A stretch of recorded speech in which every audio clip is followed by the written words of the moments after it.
இப்போ ஜாதகத்தை பார்க்கும்போது பல்விதமான தோஷங்கள் உண்டு. அது குலதெய்வ விஷயம் உண்டு, குலதெய்வ தோஷம் உண்டு, குலதெய்வ சாபம் உண்டு. உங்கள் குலசாமி அப்புறம் நீங்கள் வணங்க பக்கத்தில் இருக்கிற வணங்க அவங்க. அப்போ நீ குலசாமி கிட்ட ரெகுலர் டச் இருக்கும்போது உங்கள் உலகத்துல நல்லது கெட்டது எல்லாத்தையுமே உங்களுக்கு ஏதோ ஒரு அறிகுறி மூலியமாக தெரியப்படுத்த முழு அது இது அப்படி இப்படின்னு எப்படி பார்த்தாலும் இதுதான் ஹிட்டான ஆஃபர். அந்த வம்சத்துக்கு நீங்க கொடுக்க வேண்டிய முக்கியமான விஷயம்ன்றது உங்களுடைய குலசாமி எது, அதுக்கான வழிபாட்டு முறை எது அப்படின்றத ரொம்ப துல்லியமா அடுத்த சந்ததிக்கு நீங்க கொண்டு போய் தெய்வமே குலசாமி அப்படி சொல்லும்போது நீங்க தோண்டு போய் நிற்கிறதுல உங்களை தூக்கி நிறுத்தக்கூடிய தெய்வம் யாரானா குலசாமி தான். சப்போஸ் அப்படி உங்களுக்கு நேரங்காலமே கெட்டு போச்சு சரியில்லைனாலும் கூட ஏதோ ஒரு வகையில் உங்களுக்கான ஒரு பெரிய சப்போர்ட்டை குலசாமி கொண்டு வந்து நிறுத்திடும். உயிர் கண்டத்தையும் தள்ளி போடக்கூடிய தன்மை. அதனால இந்த பெரும் தெய்வங்களை எப்பவுமே நீங்க இஷ்ட தெய்வம் வழிபடலாமே தவிர குலசாமி வழிபடுறதுக்கான வாய்ப்புகள் குறைவு. உங்களுடைய மனசார உங்களுக்கு பிடிச்ச முருகர் பெருமானும் அம்மனும் யுவர் சாய்ஸ். ஆனால் ஆரம்ப புள்ளி. ஆனால் எப்படி கண்டுபிடிக்கலாம்னா நிறைய வழிமுறைகளை சித்தர்கள் கொடுத்துட்டு போயிருக்காங்க. எதையுமே நம்ம சித்தர்கள் இல்லை அப்படின்ற ஒரு விஷயத்த சொல்லலை, ஒரு விஷயத்த தெளிவாக சொல்லிக்கிறாங்க. பௌர்ணமி புண்ணிய ஆத்மாக்கள் வரும், புண்ணிய ஆத்மா தான் உங்கள் குலசாமி. அப்போது பௌர்ணமி நாளில் போய் வணங்குறது சிறப்பு. ரெண்டாவது வீட்டில் இப்போ குலசாமி வீட்டில் எங்கே இருக்கும் அப்படின்னா குறைந்த விலை நிறைந்த தரம், தங்கள் தேவைகள் அனைத்தும் ஒரே இடத்தில். ஜெயச்சந்திரன். வணக்கம் ஐயா. குலதெய்வம்னு சொல்லும் பொழுதே உள்ளுக்குள்ளே மெய் சிலிர்க்குது. நிறைய பேருக்கு குலதெய்வத்தினுடைய அருளை கொண்டு போய் சேர்க்கக்கூடிய தகவல்களை நீங்கள் உலகம் முழுக்க கொண்டு போய் சேர்த்துட்ருக்கீங்க. அதற்கு எங்களுடைய மனமார்ந்த நன்றியை தெரிவிச்சுக்கிறேன். குலதெய்வம் அந்த அளவுக்கு முக்கியம் தானா? குலதெய்வம் ஏன் நாம் வழிபட வேண்டும்? இல்லை, இதுக்கு பொதுவாக என்ன சொல்லுவாருன்னா அது நன்றின்ற ஒரு வார்த்தை தேவையில்லை, இது நம்மளுடைய கடமை. நான் பல பதிவில் இதை பற்றி ரொம்ப தெளிவாக சொல்லியிருக்கேன்னா எனக்கு முன்னோர்கள் சொன்ன விஷயத்தான் சொல்கிறேன். ஃபஸ்ட்டு விஷயம், இன்னும் வெளிப்படையாக சொல்ல போனால் நீங்கள் உங்கள் சந்ததிக்கு சொத்து அசையா சொத்துக்களை சேர்த்து வைப்பதை விட இந்த சொத்தை கொடுத்துட்டு போங்க அப்படின்னு தான் வலியுறுத்துகிறோம். உங்கள் குலசாமி யாருன்னு உங்கள் வம்சத்துக்கு சொல்லிட்டு போங்க. அது ஒரு தெய்வத்தை அந்த வம்சத்தில் அந்த நபர் பிடிச்சிட்டாவே அவருக்கான எல்லா விஷயத்தையும் தேவைகள் பூர்த்தியாகக்கூடிய அனைத்து விஷயங்களுமே குலதெய்வம் தரும். அதனால் நீங்கள் உழைச்சி ரொம்ப ஒரு வீடு கட்டித்தருது, ஒரு மாளிகை கட்டித்தருது, ஒரு கார் வாங்கி தர்றது, இது அனைத்தையும் விட அந்த வம்சத்துக்கு நீங்கள் கொடுக்க வேண்டிய முக்கியமான விஷயம்ன்றது உங்களுடைய குலசாமி எது, அதுக்கான வழிபாட்டு முறை எது அப்படின்றத ரொம்ப துல்லியமாக அடுத்த சந்ததிக்கு நீங்கள் கொண்டு போய் சேர்க்கணும், கொடுக்கணும். இதுதான் மிகப்பெரிய கடமை.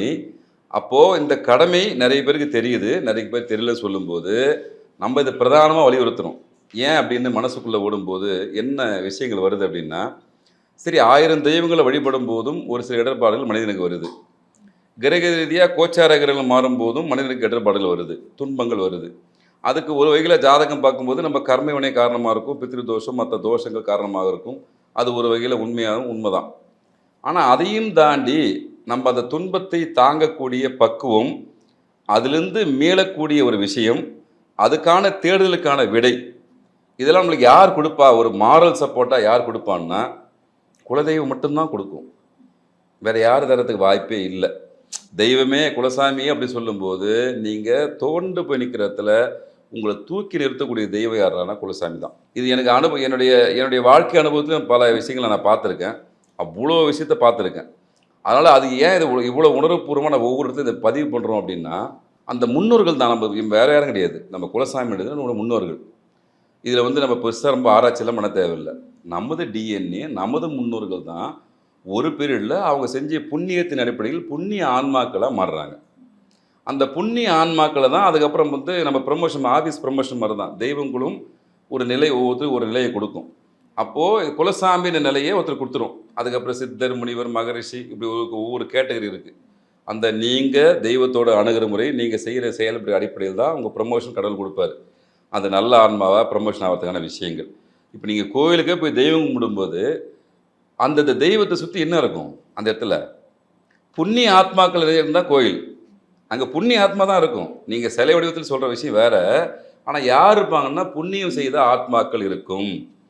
அப்போது நீங்கள் சொல்ல அப்போ அந்த புண்ணிய ஆத்மாக்கள் தான் உங்களுடைய பிரார்த்தனையை ரிசீவ் பண்ணிக்கும். அப்போ நீங்கள் குலசாமி கிட்ட கொடுக்குற கோரிக்கை எங்கே வந்து ரிசீவ் ஆகும்னா இவங்ககிட்ட போய் தான் இறைவன்கிட்ட போகும். நம்ம தான் திரும்ப திரும்ப ஏன் வலியுறுத்துறோம்னா, உங்களுடைய கோரிக்கை வாழ்வியலில் நடக்கக்கூடிய நல்ல விஷயங்கள் எதுவாக இருந்தாலும் முதல் விஷயம் குலசாமி மட்டும்தான். அங்கிருந்து ஒரு விஷயத்தை தொடங்கும் போது உங்களுக்கு தோல்வி ஏற்படுறதுக்கான வாய்ப்புகள் மிக மிக மிக குறைவு. சப்போஸ் அப்படி உங்களுக்கு நேரங்காலமே கெட்டு போச்சு சரியில்லைன்னாலும் கூட ஏதோ ஒரு வகையில் உங்களுக்கான ஒரு பெரிய சப்போர்ட்டை குலசாமி கொண்டு வந்து நிறுத்திடும். உயிர் கண்டத்தையும் தள்ளி போடக்கூடிய தன்மை குலசாமிக்கு உண்டு. ஏன்னா அவங்க புண்ணியத்தையும் உனக்கு கொடுத்து காப்பாற்றக்கூடிய வலிமை யாருக்கிட்ட உண்டுன்னா குலசாமிக்கு மட்டும்தான் உண்டு. நம்ம கர்ணநாதன் சொல்லுவோம், ஜாதகத்தில் சொல்லுவோம் இல்லையா, ஒரு வகையில் நம்ம கர்ணநாதன் குலசாமி தான். அப்படி தான் கன்வெர்ட் ஆகி வரும். நீங்கள் குலசாமி வந்தாலும் உங்கள் ஜாதகத்தில் அடிப்படையாக தெரிஞ்சுக்கலாம். இவங்களும் அந்த லிஸ்ட்டில் வருவாங்க. ஆனால் திரும்ப திரும்ப ஒரு தெய்வத்தை இருக்க பிடிங்க, அதுக்கப்புறம் இஷ்ட தெய்வ வழிபாடை எத்தனை தெய்வத்தோடனே வழிபடுங்க, தப்பு கிடையாது. அது உங்களுடைய விருப்பம். உங்களுடைய மனசார உங்களுக்கு பிடிச்ச முருகோடு பெருமானோ அம்மனோ யுவர் சாய்ஸ். ஆனால் ஆரம்ப புள்ளி குலசாமியாக இருக்க வேண்டும். அதுலேருந்து தொடங்கி மற்ற விஷயத்தை பண்ணும்போது உங்கள் வாழ்க்கை சுபிட்சமாக இருக்கும். அது 500% 1000% உண்மை, நேசர உண்மை. நம்ம முன்னோர்கள் அனுபவித்த விஷயத்தை நம்ம கொடுத்துட்டு போயிருக்காங்க. அந்த விஷயத்தை எல்லாரும் அனுபவிக்கணும் தான் நம்முடைய ஒரே ஆசை. சுவாமிகளிடம் நிறைய கேள்விகள் இருக்குது. குலதெய்வத்தை எப்படிலாம் வழிபடணும், அதற்கு முன்ன ஒரு குழப்பம் இருக்குது. குலதெய்வம் எதுன்னு தெரியாமல் நிறைய பேர் மறைக்கப்பட்டிருக்காங்க, மறந்தும் போயிருக்காங்க. எனக்கு தெரிஞ்ச ஒரு குடும்பம் இஷ்ட தெய்வத்தை தான் குலதெய்வம் நினச்சி இவ்வளோ நாள் வணங்கி எனக்கு எந்த பலனும் கிடைக்கல அப்படின்னும் பொழுது தான் அவங்களுடைய குலதெய்வம் வேற, சொந்தக்காரங்கள்லாம் அதை மறைச்சிருக்காங்க அப்படின்றது தெரிய வந்தது. இப்போ குலதெய்வத்தை எப்படி அவங்க தெரிந்து கொள்வது, அறிந்து கொள்வது? இல்லை, இப்போ நிறைய பேர் வீட்டில் இந்த குழப்பம் இருக்குது. பெரும் தெய்வங்களே குலசாமி வழிபடுறாங்க. நான் இதையும் ஆய்வு பண்ணி போய் பார்த்தேன். பெருந்தெய்வங்கள் குலசாமி வர்றதுக்கான வாய்ப்புகள் இல்லை. ஏன்னா அவங்க தெய்வங்களே பெரும் தெய்வங்கள். இப்போ உதாரணமாக சொன்னால் சிவபெருமானும் பெருமாளும் நேரடியாக வர முடியாது. ஆனால் பெருமாள் அம்சத்தில் வருவாங்க, சிவன் அம்சத்தில் வருவாங்க. அந்த அம்சம் தான் வருமே தவிர நேரடியாக சிவபெருமானத்தை குலசாமி வர்றதுக்கு வாய்ப்பு இல்லை. மும்மூர்த்திகள் எல்லாமே பெரும் தெய்வங்கள். ஒரு குலத்துக்காக மட்டுமே அவங்க இருக்கிறதுக்கான வாய்ப்புகள் ப்ராக்டிக்கலாகவே இருக்காது, அதுக்கு வாய்ப்பு இல்லை. பட் அவங்களுடைய அம்சங்கள் வரும். இப்போது பெருமாள் வம்சத்தில் வரும்போது விஷ்ணு, மகாலட்சுமி, ராஜராஜேஸ்வரி, இந்த மாதிரி நிறைய அம்சங்கள் இருக்குது. மகாலட்சுமி தாயார் நிறைய பேருக்கு உண்டு. இவங்கெல்லாம் சைவ லிஸ்ட்டில் வந்துடுவாங்க. அசைவம் அப்படின்னா சிவனுடைய வம்சத்தில் வர உத்திர வம்சத்தில் வர எல்லாமே ஐயனார், கருப்புசாமி, ஒண்டிமுனி, இது எல்லாமே அசைவ லிஸ்ட்டில் வந்துடும். முருகப்பெருமானும் வருவார் ஒரு கட்டத்தில். முருகப்பெருமான் ஹெட் ஆஃப் த டிபார்ட்மெண்ட் குலசாமி விஷயத்தில் அவரும் வருவார். அவருடைய தளபதியான வீரபத்திரர் அங்கே வருவார், அவர் அசைவம். இப்படி இந்த விஷயங்கள் உண்டு. அதனால் இந்த பெரும் தெய்வங்களை எப்பவுமே நீங்கள் இஷ்ட தெய்வம் வழிபடலாமே தவிர குலசாமி வழிபடுறதுக்கான வாய்ப்புகள் குறைவு. ஆனால் எப்படி கண்டுபிடிக்கலாம்னா நிறைய வழிமுறைகளை சித்தர்கள் கொடுத்துட்டு போயிருக்காங்க. எதையுமே நம்ம சித்தர்கள் இல்லை அப்படின்ற ஒரு விஷயத்த சொல்லலை. ஒரு விஷயத்தை தெளிவாக சொல்லிக்கிறாங்க, கர்மாவை முழுமுழுமையாக போக்க முடியாது. யாராலையும் எவராலையும் எந்த சூழ்நிலையும் கர்மாவை முழுமையாக போக்க முடியாது. அந்த தாக்கத்திலேருந்து குறைக்க முடியுமானா முடியும். தாக்கத்துலேருந்து தப்பிக்கிச்சுக்கு எப்படின்னா, இப்போ மழை வருதுன்னா ஒரு குடை போல தான் உங்களுடைய பரிகார முறைகள். ஒரு ஃபஸ்ட் எய்டு, அவ்வளோதான். நீங்கள் ஃபஸ்ட் எய்டை நம்பியே உட்காந்திங்கன்னா வேலைக்கு ஆகாது. அது மாதிரி தான் உங்களுக்கு ஃபஸ்ட் எய்டு முதல் சாமின்றதே குலசாமி. இதை கெட்டியமாக பிடிங்க, உங்களுக்கு வாழ்நாள் முழுக்க கை கொடுக்கும். அப்படின்னா உங்கள் ஜாதக அடிப்படையில், அது குறிப்பாக ஆண் ஜாதகத்தின் அடிப்படையில் உங்கள் குலசாமியாரும் தெரிஞ்சிக்க முடியும். அமானுஷ சக்தி தெய்வ வழிபாட்டு மூலியமாக தெரிஞ்சிக்க முடியும். பிரசன்னத்தின் மூலியமாக தெரிஞ்சிக்க முடியும். எது எப்படி இருந்தாலும் நான் இப்போ இந்த மாதம் முகாம் போட்டிருக்கேன். 12, 13ஆம் தேதி திருவண்ணாமலையில் குலசாமியை தெரிஞ்சுக்கிறதுக்கு வாங்க, இலவசமாக பார்த்து சொல்கிறேன் அப்படின்னு 2 நாள் கேம்ப் போட்டிருக்கேன். ஏற்கனவே நிறைய போட்டிருக்கேன். இந்த அக்டோபர் மாதம் போட்டிருக்கேன். ஏன் அப்படின்னா, இவங்களுக்கு எதை கொடுத்தா நல்லா இருக்குன்னு ஒவ்வொரு முறை ஆய்வு பண்ணும்போது குலசாமி முதல்ல கொடுத்துருவோம், மீதி அவங்க பார்த்துக்குவாங்க அப்படின்னு என்னுடைய ஆத்ம திருப்திக்காகவே அவ்வப்போது நான் முகாம் எடுத்துறேன். அப்போ இந்த மாதிரி சமயத்தில் என்னென்னா, கண்டிப்பாக பிரசனத்தில் கிடைக்குமானா கிடைக்கும், ஜாதகத்து மூலியமாக கிடைக்கும்னா கிடைக்கும். நிறைய ஊரில் குறி பார்ப்பாங்க, கிடைக்குமானா கிடைக்கும். எப்படி இது கிடைக்கும் அப்படின்னா நிறைய பேருக்கு இந்த சந்தேகம் வரும், எப்படி இது கரெக்டாக கிடைக்குதுன்னா ஒன்றும் கிடையாது. நம்ம சயின்ஸில் நிறைய விஷயம் படிச்சிருப்போம். நீ எதை தேடிக்கொண்டு இருக்கிறாயோ அது ஒன்று தேடிக்கொண்டு இருக்குன்னு சொல்லுவாங்க, பொதுவான விதி. நீங்கள் உண்மையிலே உளமாற எனக்கு குலசாமி தெரியல, நான் தெரிஞ்சுக்கணும்னு சொல்லிட்டு எவ்வளோ ஆர்வமாக அந்த இறை பிரார்த்தனையோட நிற்கிறீங்களோ எங்கேயாவது ஒரு இடத்துல உங்களுக்கு வழி காமிச்சிடுவார். யார் மூலியமாக எக்ஸார்வை அந்த தெருவில் திடீர்னு ஒருத்தன் போயின்னு இருப்பான், அவனு சொல்லுவான், இல்லை பாட்டி யாராவது சொல்லுவோம், இல்லை குருபாரன் சொல்லுவாங்க, இல்லை ஜோசியர் யாராவது சொல்லுவாங்க. ஏதோ ஒன்று உங்களுக்கு ஒரு இண்டிகேஷனை கனவு மூலியமானவோ அமானுஷ மூலியமாக கொடுத்துரும். கண்டிப்பாக அந்த குலசாமியுடைய விஷயத்தை ஃபாலோ பண்ணணும். ஒன்றும் அசைவமாக இருந்தால் அசைவம், சைவமாக இருந்தால் சைவம். இது நம்ம திரும்ப சொல்கிறது என்னன்னா, அந்த முறைகளை மாற்றாதீர்கள். இது அசைவ சாமியாக இருந்தால் நீங்கள் இப்போ நீங்கள் டயட் இருக்கீங்க, ஓகே எனக்கு நான் அசைவம் சாப்பிட மாட்டேது உங்களோட சுய விருப்பம், தப்பு இல்லை. ஆனால் அங்கே போகும்போது அந்த முறை என்னவோ அதை மட்டும் தான் செயல்படுத்தணும். அங்கே எந்த மாற்றமே இருக்கும் மாற்றம் செய்யறதுக்கான அதிகாரம் உங்களுக்கு கிடையாது. உங்கள் டிஎன்ஏ சம்மந்தப்பட்ட விஷயம் எது அங்கே என்ன முறையோ அதை பண்ணணும். முதல்ல தெரிஞ்சுக்காங்க. 6 மாதத்துக்கு ஒரு முறையோ 3 மாதத்துக்கு ஒரு முறையோ குடும்பத்தோடு போங்க. இப்போ நம்மளுக்கு பெரிய கிஃப்ட் நிறைய பேருக்கு குலசாமி அவன் ஊர்லேயே இருக்கும், அவ்வளோ நல்ல விஷயம். ஆனால் அடிக்கடிக்கு போங்க, டச் பண்ணிக்கங்க. ஏன்னா உங்கள் சொந்த பந்தம். அவங்கள எப்படி வழிபடுறதுன்னா எனக்கு தெரிஞ்சு சித்தரில் சொன்ன எளிமையாக சொல்லிடுறேன் இந்த விஷயத்த.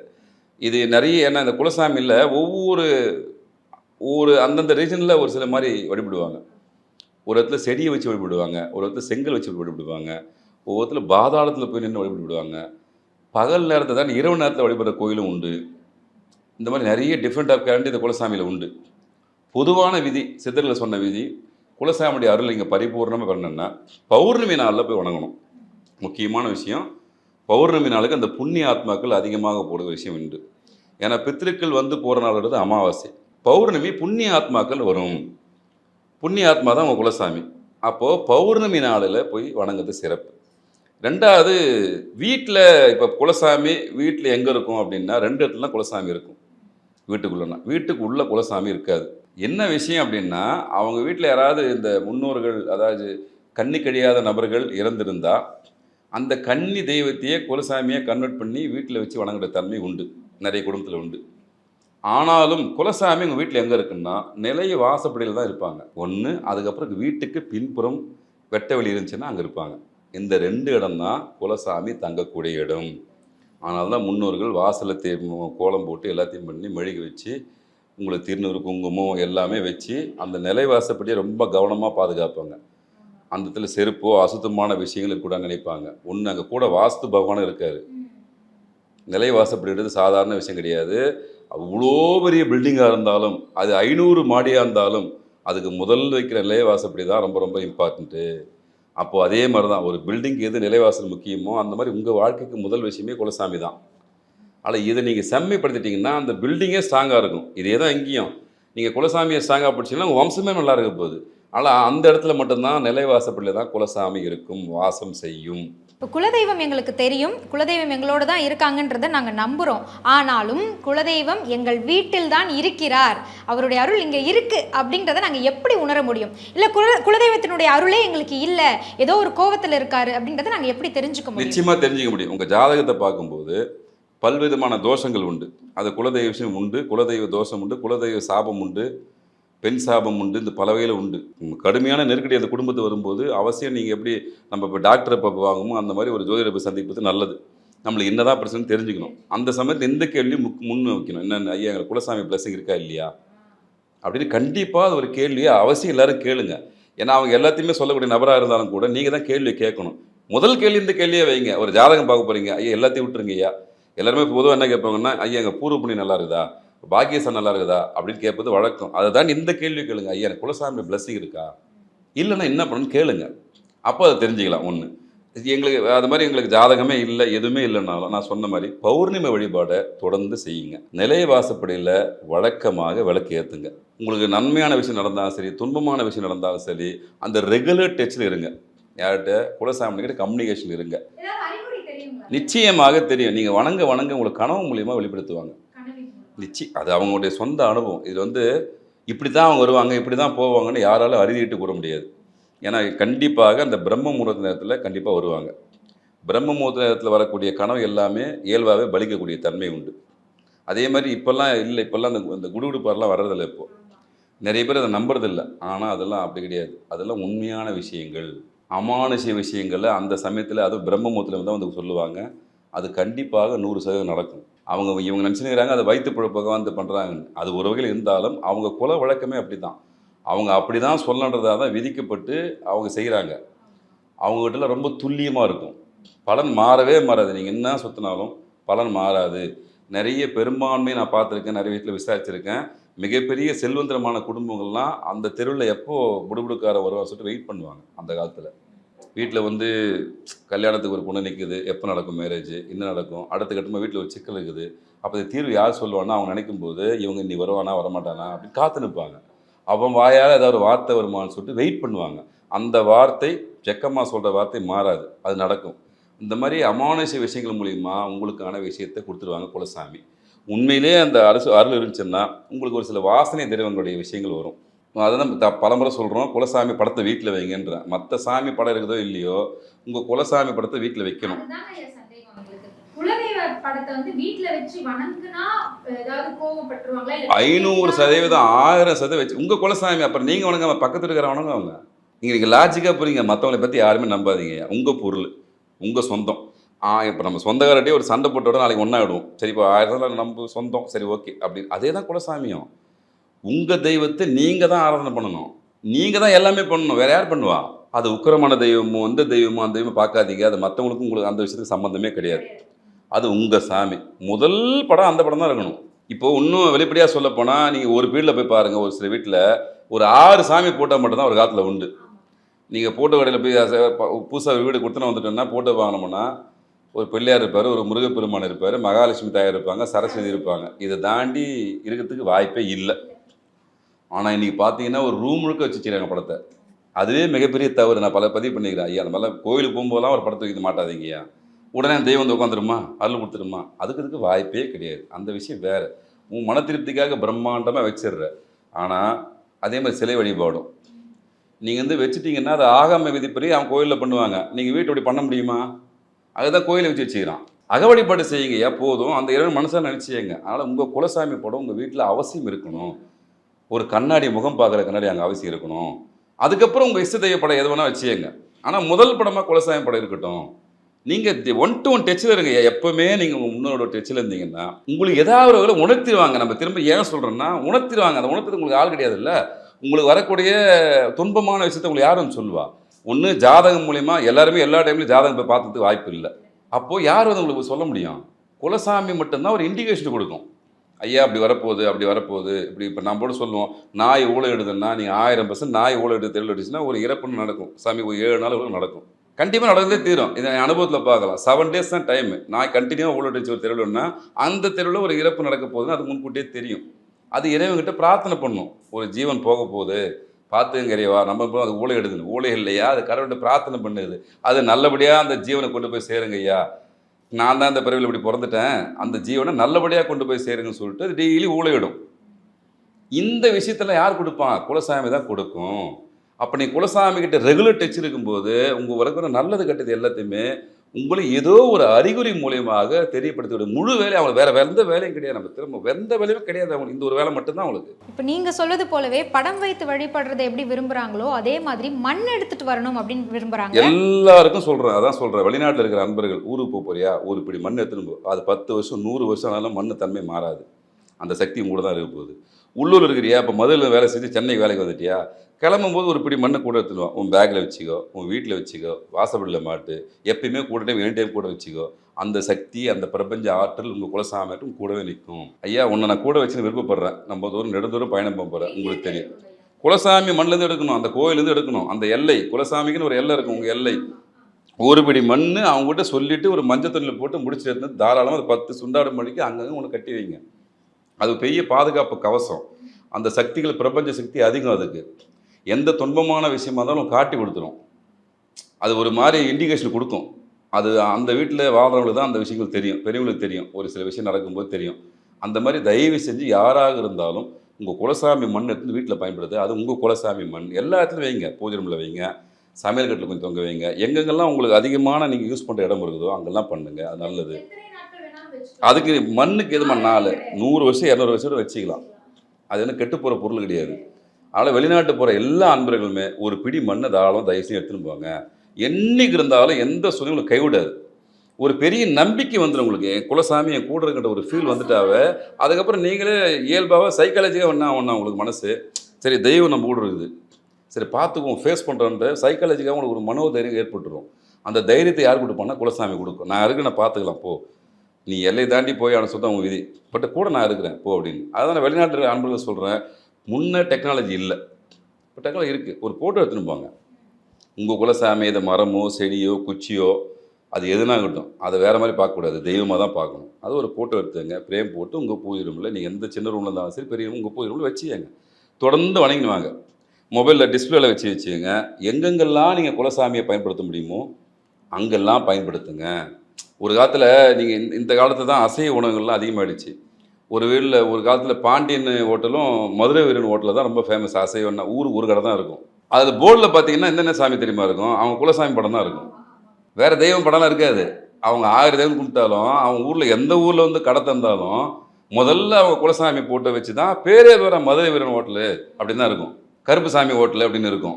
என்ன விஷயம்னா குலசாமி மட்டும்தானே அவங்களுக்கு பிரதான தெய்வம் அவங்களுக்கு தெரியும். உணர்ந்தாங்க, வளர்ந்தாங்க, அதை எல்லாத்தையும் இம்ப்ளிமெண்ட் பண்ணான். அதனால தான் அந்த முன்னேறிகள் எல்லாருமே பேரை பற்றி கவலையப்பட மாட்டாங்க. கருப்புசாமியா கடைசி வரைக்கும் அந்த பேர் தான் வச்சுன்னு இப்போ மாற்றலாம் மாட்டான். அவனுக்கு தெரியும் என் கருப்புசாமியை கூட இருக்கேன், அது என்ன பண்ணாது. மாயாண்டி தான் என் பேர் மாயாண்டி தான், நான் அப்படி தான் வச்சுருப்பேன். ஒரு பகுதியிலலாம் போனீங்கன்னா ஒட்டு மொத்தமாக அவங்களுக்கு பேரே குலசாமி பேர் தான் இருக்கும். எந்த சூழ்நிலையும் மாற்ற மாட்டாங்க. ஏன்னா அந்த குடும்ப வம்ச விருத்திக்கு அது எவ்வளோ உதவி இருக்குன்னு அவங்களுக்கு தெரியும். நம்மளுக்கு ஒன்று அந்த பேர் ஒன்று என்னடா மாயாண்டி வச்சுருக்கிறான், கந்தசாமி வச்சுருக்கிறான், முன்சாமி வச்சுருக்கிறான் சொல்லி நம்ம நினைப்போம். அது இல்லை அர்த்தம். அவனை வம்சாவழியே காக்கக்கூடிய தெய்வம் அவன் குலசாமி அவனுக்கு தெரியும். அதனால் அவன் எந்த ஒரு தூரத்தில் வந்து வேலை செஞ்சாலும் அந்த பெயரை மாற்றாமல் வேலை செய்வான். அப்போ அவனை காப்பாற்றுச்சு. இன்றைக்கி நம்ம வாழ்வியில் நமக்கு தேவைக்காக ஒரு சில விஷயத்தை மாற்றிக்கிறோம். ஐயா, அதே போல் வீட்டில் பெண்மணிகள் இந்த செம்பு நீர் வைத்து குலதெய்வத்தை வணங்கணும்னு நினைப்பாங்க. அந்த வழிமுறையை பற்றி கொஞ்சம் இல்லை, இது வழக்கமாக பௌர்ணமியில் செய்யக்கூடிய விஷயம். அது எல்லா தெய்வத்துக்கும் செய்யலாம், அவனுக்கு குலசாமிக்கு செய்யலாம். பௌர்ணமி அன்னைக்கு முழு நிலவு வெளிச்சத்தில் ஒரு செம்பு பாத்திரத்தை தண்ணி வச்சிடணும். அது மொட்டை மாடி இருந்தால் ரொம்ப பெஸ்ட்டு. அந்த நிலவு ஃபுல்லாக அது மேல் படணும். ஒரு கர்ச்சீப்பை போட்டு மூடி வச்சுருங்க தூசு படாமல் இருக்கிறதுக்கு. காலையில் என்ன பண்ணுங்கள், அதை எடுத்து ஃபில்டர் பண்ணி பூஜை ரூம் வச்சு வணங்க ஆரம்பிங்க. அதில் என்ன பண்ணணும்னா உங்கள் குலசாமி நினச்சி உங்கள் வீட்டில் கிணறு இருந்துச்சுன்னா இதில் ஒரு பாட்டு தண்ணி அந்த கிணத்துல கலந்துருங்க. ஏதாவது பியூரிஃபைட் வச்சுன்னு இருக்குங்க, அதில் எதுவும் கொஞ்சம் கலந்துருங்க. எங்கெங்கெல்லாம் நீங்கள் பயன்படுத்துகிற பொருள் இருக்கோ அந்த பொருளை அந்த தண்ணியை கலந்துருங்க. எப்போ வரைக்கும் இதை யூஸ் பண்ணணும் அப்படின்னா அடுத்த பௌர்ணமி வரைக்கும் இந்த தண்ணி யூஸ் பண்ணணும். எப்படி கங்கா திட்டம் வந்து பயன்படுத்துவோமோ அந்த மாதிரி புனித நீர் இது. உங்கள் குலசாமி நினச்சி ப்ரேயர் பண்ணுற பௌர்ணமி பண்ணிங்கன்னா அந்த புண்ணிய ஆன்மாக்கள் வந்து இறங்கிடும். இது எல்லா தெய்வத்துக்கும் பண்ணலாம். சித்தர் வழிபாட்டு முறையும் பொருந்தும், உங்கள் இஷ்ட தெய்வ வழிபாட்டுக்கும் பொருந்தும். பிரதானமாக நம்ம சொல்கிறது குலசாமிக்கு அந்த ஃபுல் வைப்ரேஷன் இறக்குங்க. நைட்டு ஃபுல்லாக மேலே இருக்கட்டும் மொட்டை மாடியில். வெடிய காலம் போய்ட்டு எடுத்துன்னு வந்து ஃபில்டர் பண்ணி எங்கெங்கெல்லாம் கலந்து பயன்படுத்தணுமோ அங்கே கலந்து வச்சுருங்க. முக்கியமாக கிணறுகளுக்கு தாராளமாக பாதி தண்ணியை ஊற்றிடுங்க. நீங்கள் யூஸ் பண்ண அது சுபிட்சமான விஷயங்களாக மாறும். எல்லா இடத்துலையும் இந்த சக்திகள் வந்து நிறைவேறுக்கும். அது கங்கை தேவிக்கு பிரதானமாக நிறைய சக்தி உண்டு. பாவத்தை போக்கக்கூடியது, எல்லாத்தையுமே போக்கக்கூடியது கங்கா பவானி தான். கங்கா சன்னே தனியாக சொல்லுவாங்க. நீங்கள் முதல்ல போனாலும் எங்கே முன்ன கோயிலுக்கு எங்கே போனாலும் முதல்ல தண்ணியை என்ன பண்ணணும், தலையில் தெளிச்சு தான் அதுக்கப்புறம் காலை கழுவணும். கங்கா தேவின்னு சொல்லிட்டோம்மா பார்த்துக்கம்மா அப்படின்னு சொல்லிட்டு நமஸ்காரம் பண்ணிவிட்டு தலையில் தெளிச்சு தான் அதுக்கப்புறம் போய் காலை கழுவணும். அதில் கங்கைக்கு அவ்வளோ தன்மை உண்டு. இதில் கூடுதலாக வந்து குலசாமியோட அருள் அது இருக்கும்போது அது புனித நீராக மாறிவிடும். நிறைய படத்தில் பார்ப்பீங்க, அந்த பேய்கி ஓட்டத்துக்குலாம் கூட தண்ணியை தெளிப்பாங்க. அது நம்ம பார்க்கறதுக்கு விளையாட்டு கிடையாது. ஏன் அந்த தண்ணிக்கு அவ்வளோ மகத்துவம் உண்டு. அது நீங்கள் பிரார்த்தனை பண்ணுற தண்ணி குலசாமியோட அருள் இருக்கும்போது உங்கள் வீட்டில் ஏதாவது உடம்பு சரியில்லைனாலும் 2 சொட்டு அதை கலந்து அவங்களுக்கு தண்ணி கொடுத்து மாத்திரை கொடுத்தீங்கன்னா அது குணமாகும். சீக்கிரமாக குணமாக்குற விஷயத்தை குலசாமி கொடுக்கும். அப்போ அது சமையலுக்கு பயன்படுத்திங்களா அந்த தண்ணியை பயன்படுத்துங்க. அதே மாதிரி கல்லு வச்சு படைங்க. குலசாமிக்கே பிரம்மமுகூர்த்த டைமில் ஒரு கல்லு வச்சு படைங்க. சாமி நீங்கள் வரம் கொடுங்க சாமி, அந்த கல்லுப்பு எடுத்து உணவுக்கு பயன்படுத்துங்க. இவ்வளோ விஷயத்தையும் நம்ம முன்னோர்கள் உங்ககிட்ட தெரிஞ்சே தெரியாமையே வாழ்வியல் ரீதியாகவே அந்த பயன்படுத்தக்கூடிய பொருட்கள்லேயே உங்களுக்கு எல்லா தன்மையும் கொடுத்துட்டான். இன்னொன்று தெரிஞ்சு செய்யும்போது அவனுக்கு இன்னும் ஆத்மாத்மா இருக்கும். தெரியாதவங்க தயவு செஞ்சு பயன்படுத்திங்க. பௌர்ணமியை மிஸ் பண்ணாதீங்க. ஒவ்வொரு பௌர்ணமிக்கும் இந்த தண்ணியை பயன்படுத்தும் போது யூஸ்வலாகவே உங்கள் வீடு முழுக்க அந்த குலசாமியோடைய அருள் நிறைந்திருக்கும். அது இது அப்படி இப்படின்னு எப்படி பார்த்தாலும் இதுதான் ஹிட்டான ஆஃபர். குறைந்த விலை, நிறைந்த தரம், தங்கள் தேவைகள் அனைத்தும் ஒரே இடத்தில். ஜெயச்சந்திரன்.